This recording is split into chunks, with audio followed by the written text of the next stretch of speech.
good time, but when it comes around, I mean, this is a little early even for us, and obviously in Minnesota, we're pretty used to it. Yeah. But yeah, I think I saw this was like the biggest snowfall this early since they've been keeping track of it. So yeah, when I saw it, I was like, yeah, this makes sense. It's Minnesota. Like it just confirmed all the stories you hear. Like totally.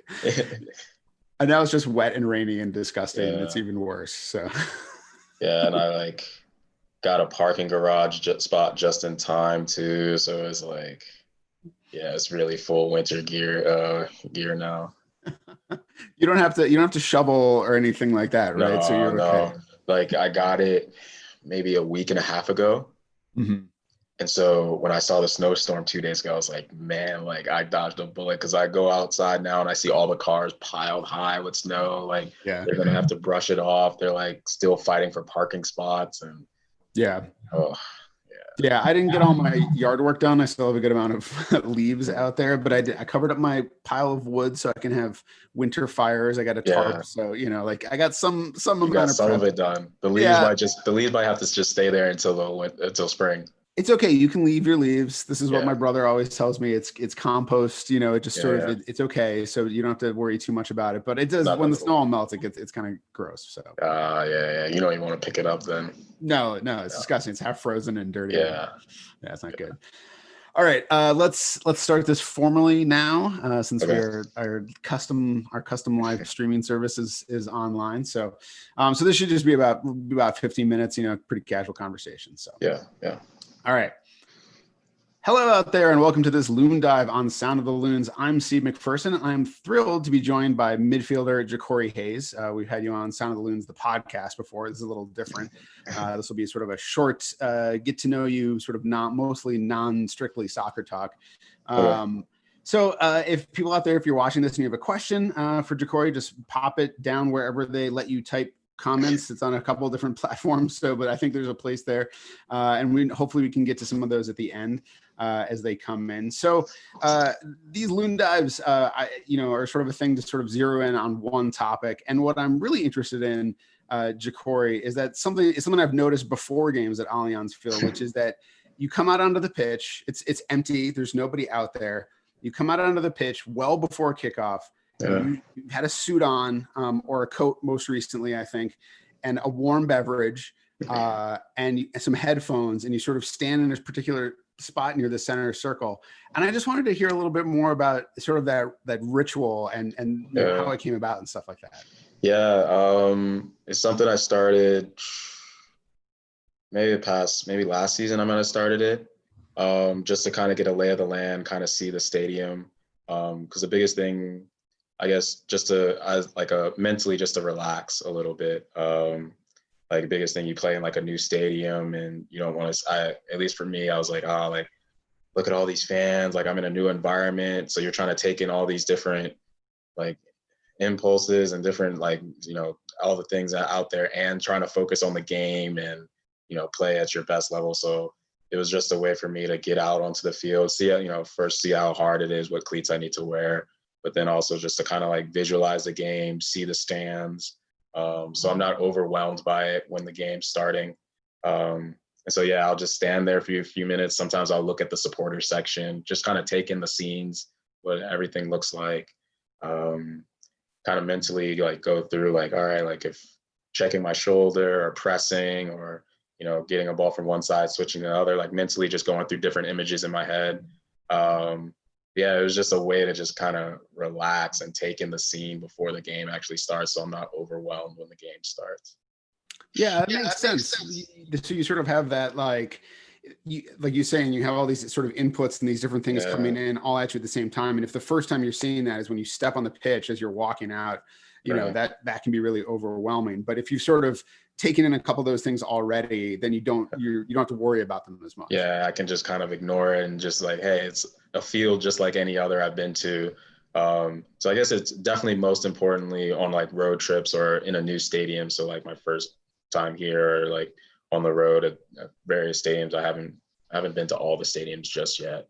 But yeah, I guess now it's just a pregame ritual. Even for home games here, I still do it. Even for our home games, but for most importantly, like the new away stadiums are huge just to like take in everything. So yeah, like I said, not overwhelmed once the game starts.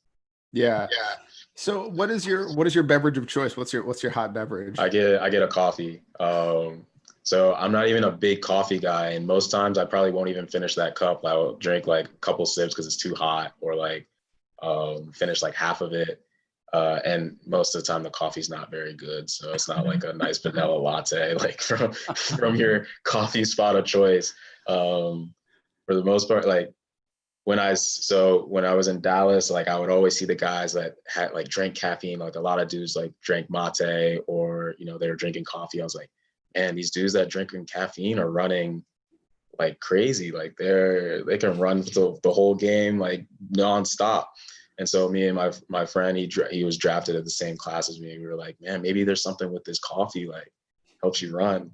And so, but now for pre-games, like I'll just like take a couple sips of coffee, get some caffeine in me, and be like, yeah, like maybe it'll help me run in the games. So it's like, yeah, honestly, like I don't even finish the cup, but it's just something I take out there on the field. And yeah, hopefully maybe at some point we'll get better tasting coffee, because it's or maybe it's just I'm not a coffee guy. It's just not working for me. Maybe you got to line up that endorsement. You get you get a little Starbucks. coffee to make it. Yeah, Starbucks or Caribou Coffee if you're listening. Yeah, get a little Keurig there in the locker room. Like you could sort of film it, put it on Instagram or something like that. So if that's the coffee people are drinking, I don't know how they do it. Yeah, I have always associated coffee with productivity. I mean, I feel like when I got to college, it was like, I'm going to go to the coffee shop, and I worked as a freelance writer for a long time, and I was like, I would go to coffee shops. It feels like grind it out. You get that cup of coffee and you're like, I got energy and I can do this now. So maybe it's partly mental, but before I was drinking Red Bulls, and I was like, probably caffeine or coffee is probably a little bit healthier for me than just like a Red Bull. So there's a lot of sugar in Red Bull, and it feels weird. I went through a phase of drinking Red Bull. I'm also a musician. I used to play shows, and I would like drink a Red Bull before playing a show, and then I would have to drive afterward, like drive home or something like that. And I would feel like I was having an out of body experience. And I never really realized. I was like, it's probably the Red Bull. It's probably the Red Bull. Just like the caffeine still hitting me at like 1 a.m. It was not a good look. So so you do it on the road as well. What's just thinking about those stadiums, like obviously you're a person with this ritual, you want to get a feel for the stadium. What do you think is what other stadiums out there have you been to where the feel has been really good, or you feel like, I mean, obviously it's an opposing stadium, so they're not gonna make you comfortable, but like some of the better places you've been to play in as sort of an environment? As far as environment, trying to think of like the rowdiest one. Kansas City will always stick out to me because that's where I debuted. And man, I tell you, when I like remembering that first game, I wish I did the ritual before the first game doing it. I thought their supporter section reached up to the sky. Like I thought it was super high. I was like, man, I can't hear myself think.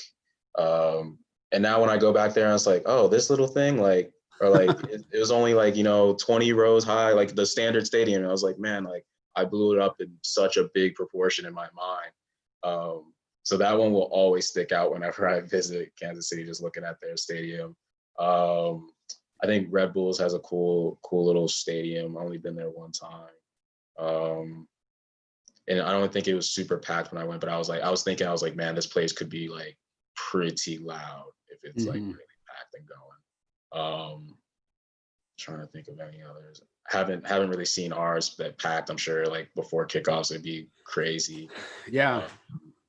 So I'm waiting for that, hopefully next season or something like that. It's kind of wild to think about that. It's just obviously so much has happened this season. It's been such a crazy one, but like, to think of almost getting to that home opener and then not getting it. And so, all these guys on the team who have not played in front of a packed Allianz Field, because man, it's really quite good when it's at least a friendly. I was on the other end of it last year, so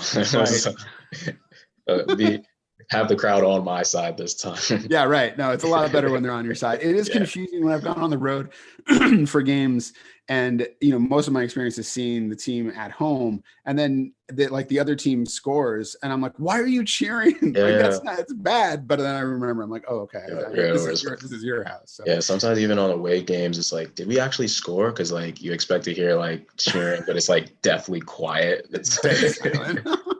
That's kind of satisfying too, right? Though, like to sort of silence a crowd like that. Yeah, great. But for that initial second, I'm like, did the ball go in or like, I don't know. Right. Did I miss entirely? Yeah. So, I mean, obviously guys' rituals are their own. I don't want to blow anybody up for stuff that they don't want to have out there. But like, are there some other guys that, like they take some kind of rituals seriously? Or there's things that they always want to do? I know I remember Chase talking about, like a guy like Iko Para was like before games, he just is so focused and intense. He's got headphones on and you don't want to talk to him. Yeah. But like, is there anybody else that particularly that you're like, oh, they have a little thing that they do that's kind of interesting? Honestly, I can't think of anyone that like stands out. Like, of course, like you have the guy like listens to their own music, or I'll listen to my own. Guys who will hop in like a hot tub or something, or biking, or get in extra early or something like that. Mm-hmm. But I haven't seen anything too crazy. Nobody's wearing their underwear backwards. Yeah, no one's like extra like, oh, I gotta make sure the right foot goes in first or something like that, or has to shower before a game. I don't. Nothing's coming to mind. Yeah, well, it's a real fine line. I feel like with rituals of what makes you comfortable and then what just makes you go crazy if you have to do a certain thing, like if it's just too much. So like better minimal. I guess. Better to be like a little calm about it, because then if you don't get it, then it's in your head like, oh, I didn't get to it. Like, right. Might throw me off. So. Yeah, totally. Another thing I want to talk to you about, we have to talk about the tuck. You tuck your jersey in, and I feel like the jerseys, they've designed them to not be tucked in. Not be tucked, yeah. But you still go for it. Like, what's behind it? What's behind the tuck? Yeah, like when I think it was when I was in academy, just playing, like, I was chirping at the ref a little bit, saying like my jersey was getting pulled, and I remember saying like if it was tucked, like he'll know if it's pulled because it's out of the jersey or something like that.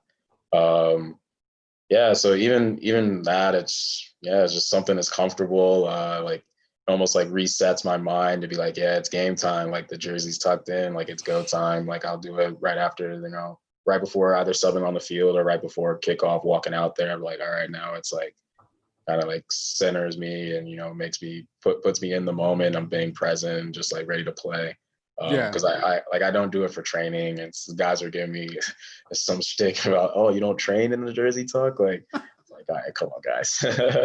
But it's just something I'm comfortable doing, and of course I'm trying to think if like during the game, if it comes out, if I untuck it. Like sometimes if I think about it, I'll retuck it if it comes out, but kind of just something I'm just comfortable doing. Yeah, I can see it. I'm not a guy. I don't like tucking generally anything. I'm kind of loose whenever I have to get dressed up. I feel a little bit awkward, but again, that's sort of a thing that centers you, a thing that sort of says it's game time. I mean, I'm sure that I appreciate the strategic element of if somebody pulls on your jersey. It's out. I don't play. I didn't do it myself. So. That's pretty good. Yeah. The last thing I wanted to bring up was, I heard you're a big hip hop fan. What did you grow up listening to? Like, what was some of the first music that you really dug? So I'm trying to think. I played ODP. I want to say I went over to Scotland 7th grade year. So right around that time, I got my first like iPod Nano, like a red iPod Nano. And my dad actually put a bunch of music on there. And so he had me listen to like the songs he listened to. So I was listening to a lot of like The Far Side. Who else did he have on there? This is making me feel really old, Jacori. Passing Me By The Far Side. That's a hit right there. So it's incredible. Who else was on there? It's going to bother me now. Once we're done, I'm going to have to look it all up again. Go get that iPod. Yeah, so it was cool to like listen to those songs and like older hip hop that like I would have never, like Tribe Called Quest was on there. I can't believe I forgot their name. Yeah. So it was cool, like listen to all that older hip hop. So that's kind of probably like where it all started, just from like my dad's music taste. He just threw a bunch of songs on my iPod Nano right before that trip. So I had a week and a half of just listening to nothing but the stuff he listened to. Yeah.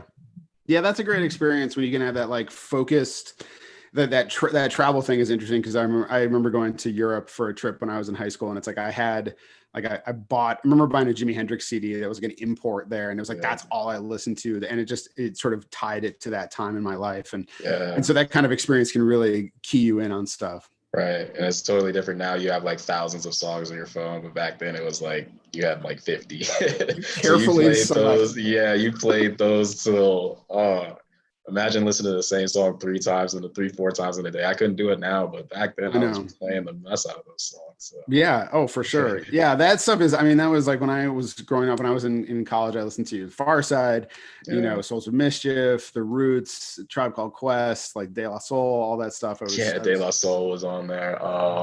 Yeah. Oh yeah, it's gonna bother me. It's gonna all click right when we hang up. And, you have to get back to me and let me know. I'll come back on and I'll tell you all the stuff. Solid. So what kind of stuff what do you listen to now? Like where's your taste ended up at this point in your life? Yeah, I'm kind of exploring a lot. I've been dabbling in a lot of alternative right now. Just finding different things. Still hip hop and rap, of course. Some R&B, getting into that. Some Giveon. He's been beautiful. So just now I have like a little speaker that I'm playing in my room. So like anytime I'm in here, I'm just blasting a new album and just seeing if I like it and whatever, just kind of skipping around, just trying new different things. Yeah, I mean, and sort of to that point of you have so much access to everything now. I mean, now it's like somebody's like, I like this album. You're like, all right, I'll go on Spotify or whatever. You subscribe to a service and you don't have to buy a song. You can just like, I'll just like try this song, I'll try that song, try this. It's perfect. I think honestly having the speaker is great. You have to have music going at all times, I feel like. So. Yeah. I always want to have more music going on when I'm working. I'll have like headphones on, and then I have to go watch a video or something, you know, like if I'm looking at, you know, websites or something like that. And then I stop listening to the music, and then sometimes it's very, I should just put on a record, because I have a great my old roommate, he said his one wish, like when he like made stupid rich money, would be to have a personal DJ in his house at all times, and just like his job was just to match his mood, like play whatever songs that match his mood. And I was like, yo, that's crazy. But like the more I think about it, that would be amazing. Like imagine just like walking around your house, like, oh, like I'm feeling good, like let me dance, like play that. You're not feeling great, got a sad song on, like sing your heart out. Like honestly, your mood, that's a great use of money. Like a chef and then a personal DJ, if you're stupid rich, would be like probably two persons for sure. I would take that job as the personal DJ. Yeah. I think I would enjoy doing that, just trying to match, you know, this is like one of the things I like doing is finding the right mood, the right music for the mood. I wonder how much pressure I would put on them. Like how quickly do you like fire them for like another DJ? Like, you didn't play enough hits today. Like not good enough from you. The real question is like, do you have to walk around with them and then like hit the air horn as like, are you the personal hype man behind? Just like tell them like, nah, this ain't it. Go to the next song. Totally. All right, I got a couple of questions from some people who were curious. Spidey Bat, who's a great Twitter follower of Minnesota United. We sort of covered a little bit about how you've dealt. He wanted to know about the snow generally, but also just how you're settling into Minnesota overall. You know, maybe let us know about. You know, it's been kind of weird with coronavirus since you've gotten here, but like, how's the adjustment been?